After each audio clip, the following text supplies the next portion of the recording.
Alright guys, we're going to take a look at chapter 9 in Bunnicula, and this is the last chapter. So, here we go. The title of the chapter is All's Well That Ends Well. Almost. Let's see.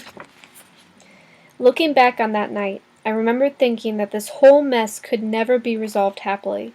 What would become of Bunnicula, my new friend, who was suffering from starvation? And what of Chester, my old friend, who seemed to have flipped his lid, and, if you'll pardon the expression, was in a doghouse with the Munros? Of far greater concern at the time, of course, was my own future, for on that night all that consumed my thoughts was the fear of the next day's injections. It all seemed hopeless indeed.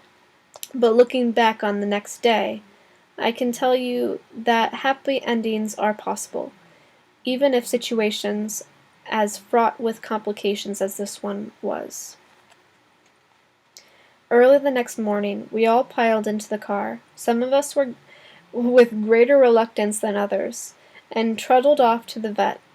By afternoon, we were on our way to solving our problems.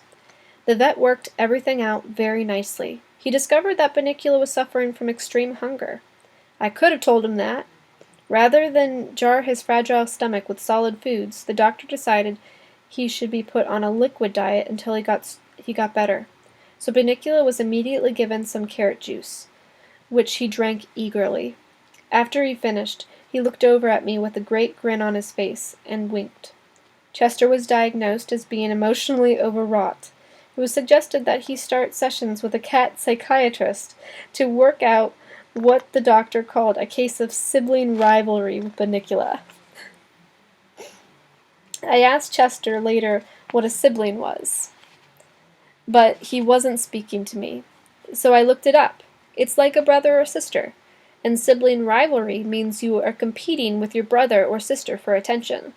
I wasn't sure this was Chester's problem, but it sure explained a lot about Toby and Pete. As for me, well, I came out the best. Dr. Wasserman was all set to give me my shots when the nurse came in with my card. "Wait, doctor, this dog doesn't need his shots yet. It's too soon." So I got a pat on the head and a doggy pop instead. These days, everything is back to normal in the Munro household. Almost. Bunnicula liked his liquid diet so much that the Munros have kept him on it, and oddly enough, there have been no problems with vegetables mysteriously turning white since. Chester, of course, insists that this proves his theory. Obviously, Harold, the liquefied vegetables take the place of vegetable juice, so Bunnicula has no need to go roaming anymore. "Then he's not a vampire," I said. "Nonsense. He's a vampire all right, but he's a modern vampire. He gets his juices from a blender." "Case closed, Sherlock," I inquired. "Case closed. Oh, Chester." "Yes, Harold? What are those two funny marks on your neck?" Chester jumped and I laughed. "Very funny," he said as he began to bathe his tail. "Very funny." The Munros never knew anything of Chester's theory. They changed markets, and to this day believe they were the victims of a curious vegetable blight. Bunnicula and I have become good friends. He still doesn't say anything, but he snuggles up next to me by the fireplace, and we take long, cozy snoozes together. One night I sang him a lullaby in the obscure dialect of his homeland, and he slept very peacefully. It was that night that cemented our friendship. Now about Chester. I said that everything was back to normal. Almost. Naturally, Chester is the almost. He's been seeing the psychiatrist, Dr. Verrucht Katz, twice a week for some time now. He takes his therapy very seriously. The other morning, I was trying to get a little sleep when Chester came over and nudged me in the ribs. "Harold, do you realize we've never really communicated? I mean, really communicated." I opened one eye cautiously. "And in order to communicate, Harold, you have to really be in touch with yourself. Are you in touch with yourself, Harold?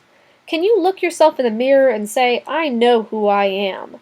I am in touch with the me-ness that is me, and I can reach out to the you-ness that is you?'" I closed my eyes. I'm used to it by now. He talks like that all the time. He no longer reads Edgar Allan Poe at night, and once he concluded that he had been right about Bunnicula, there has been no more talk about vampires.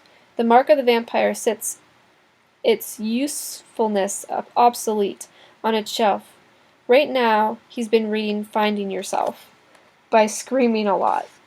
And the other night, when I heard the most awful noise coming from the basement, I didn't even bat an eyelid. I knew it was just Chester finding himself, as he calls it.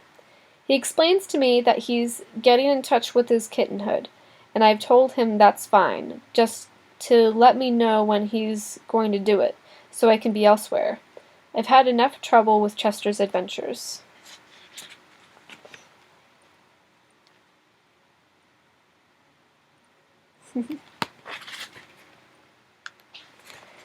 So that's my story, and the story of a mysterious stranger who no longer seems quite so mysterious, and who is definitely no longer a stranger. I presented the facts as clearly as I could, and I leave it to you, dear reader, to draw your own conclusion. I must now bring this narrative to a close, since it is Friday night, Toby's night to stay up late and read, and I can hear the crinkling of cellophane. I can only hope it covers 2 chocolate cupcakes with cream filling. The end. Alright, that is the end of our story. I hope you guys really enjoyed it. We might take a look at some of the other stories that they've written. There are actually a couple other ones on the back, you can see. These are some other versions of the Bunnicula tale. So Holiday Inn, The Celery Stalks, Nighty Nightmare, Return to Holiday Inn, and Bunnicula Strikes Again, and Bunnicula Meets Edgar Allan Poe. So, some pretty interesting ones here. Those might be some that would be good to check out at the library. Okay. Hope you guys enjoyed it. Bye, everyone.